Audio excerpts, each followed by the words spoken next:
আসসালামু আলাইকুম, আমি ইমরান। এই কম্পিউটার চ্যানেলে আপনাকে স্বাগতম।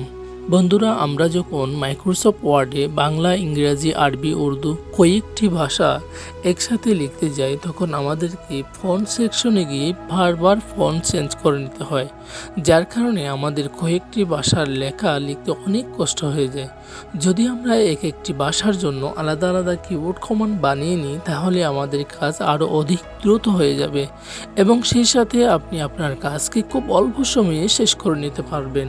তো বন্ধুরা, শর্টকাট কিবোর্ড কমান্ড তৈরি করার জন্য প্রথমে আমাদেরকে বিওতে ক্লিক করতে হবে। বিওতে ক্লিক করার পর আমরা মাইক্রোতে ক্লিক করব। মাইক্রোতে ক্লিক করার পরে একাউন্ট মাইক্রো এই লেখাটির মধ্যে ক্লিক করে দেব। তো এরপর আমরা কিবোর্ডে ক্লিক করব।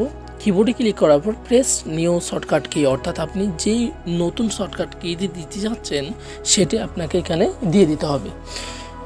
তো এখানে একটি কথা আছে, আপনাকে এমন একটি কিবোর্ড কমান্ড দিয়ে দিতে হবে যে কমান্ডটি এর আগে এমএস ওয়ার্ডের মধ্যে ব্যবহার করা হয়নি। এমন একটি শর্টকাট কিবোর্ড কমান্ড আপনাকে এখানে সেট করে দিতে হবে। ওকে, যেমন ধরেন কন্ট্রোল স্পেস দিয়ে দিলেন। কন্ট্রোল স্পেস দিয়ে দিলে আপনি একটা নতুন একটা কিবোর্ড কমান্ড আপনি তৈরি করে নিতে পারবেন। ওকে, তো সাপোজ এইরকম আপনি চাইলে কন্ট্রোল কোলন ব্যবহার করতে পারেন।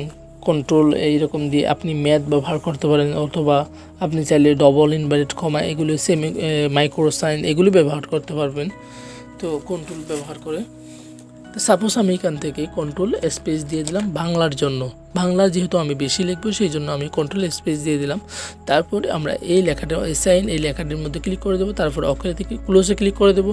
ক্লোজে ক্লিক করে দেওয়ার পর আমরা হোমে যাব। হোমে যাওয়ার পর এখান থেকে যেহেতু আমরা বাংলায় পরিবর্তন করবো, সেই জন্য আমরা এখান থেকে বাংলাটা রেকর্ড করতেছি, বাংলা ফোন স্টাইলটি রেকর্ড করে দিলাম। তারপর বিওতে ক্লিক করে দিলাম। তারপর মাইক্রোতে যাওয়ার পর আমরা স্টপ রেকর্ডিং এই লেখাটির মধ্যে ক্লিক করে দেবো।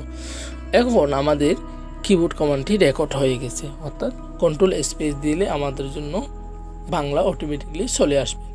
এখন আমরা যদি ইংলিশের জন্য অর্থাৎ ইংরেজি লেখার জন্য যদি আমরা একটি কিবোর্ড কমান্ড বানাতে চাই, সেক্ষেত্রে আমাদের জন্য হুবহু বিওতে যাব। বিওতে যাওয়ার পর মাইক্রোতে যাব। মাইক্রোতে গিয়ে আমরা রেকর্ড মাইক্রো এই লেখাটির মধ্যে ক্লিক করে দেব। এরপর কিবোর্ডে ক্লিক করে দেব। কিবোর্ডে ক্লিক করার পর আমরা প্রেস নিউ শর্টকাটকে এখানে আবারও ক্লিক করব। ক্লিক করে আমরা একটি শর্টকাটকে নতুন দিয়ে দিব, যেমন কন্ট্রোল কোলন দিয়ে দিলাম, সেমিকোলন, তারপর এসাইনের মধ্যে ক্লিক করে দিলাম। তারপর ক্লোজে ক্লিক করে দিয়ে হোমে গিয়ে আমরা ইংলিশ একটি ফন্ট স্টাইল আমরা এখান থেকে বেছে নিতে পারবো। যেমন এখানে দেখেন ক্যালিব্রি আছে, টাইমস নিউ রোমান আছে, এরিয়াল আছে। আপনি এখান থেকে যে কোনো একটি ফন্ট বেছে নিতে পারেন। সাপোজ আমি এখান থেকে টাইমস নিউ রোমান এই ফন্টটি বেছে নিলাম। ওকে, তো এখন আমি আবারও বিওতে ক্লিক করে দিলাম। তারপর মাইক্রোতে গিয়ে স্টপ রেকর্ডিং এই লেখাটির মধ্যে ক্লিক করে দিলাম। তো এখন আমরা যদি এটা কিভাবে ব্যবহার করব, জাস্ট আপনি যখন বাংলা, যেমন ধরুন আমি এখান থেকে ইংলিশ লিখতেছি, এখন যদি আমাকে বাংলা লিখতে হয়, সেক্ষেত্রে কন্ট্রোল স্পেস দিয়ে দিবেন, সাথে সাথে আপনার জন্য বাংলা অটোমেটিকলি চলে আসবে। আবারও যখন আপনি ইংলিশ লিখবেন, কন্ট্রোল কোলন দিয়ে দিবেন, সাথে সাথে আপনার জন্য ইংলিশ চলে আসবে।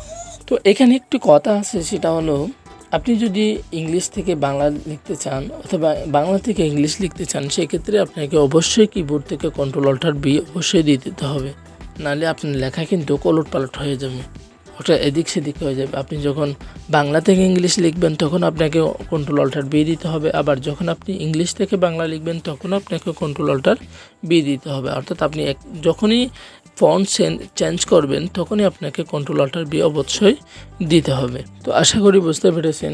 তো ভিডিওটিতে যদি আপনার একটু উপকার আসে থাকে, তাহলে ভিডিওটির মধ্যে একটি লাইক দিয়ে দিবেন। যদি আপনার কোনো কিছু বলার থাকে তাহলে একটি কমেন্ট করে দিবেন।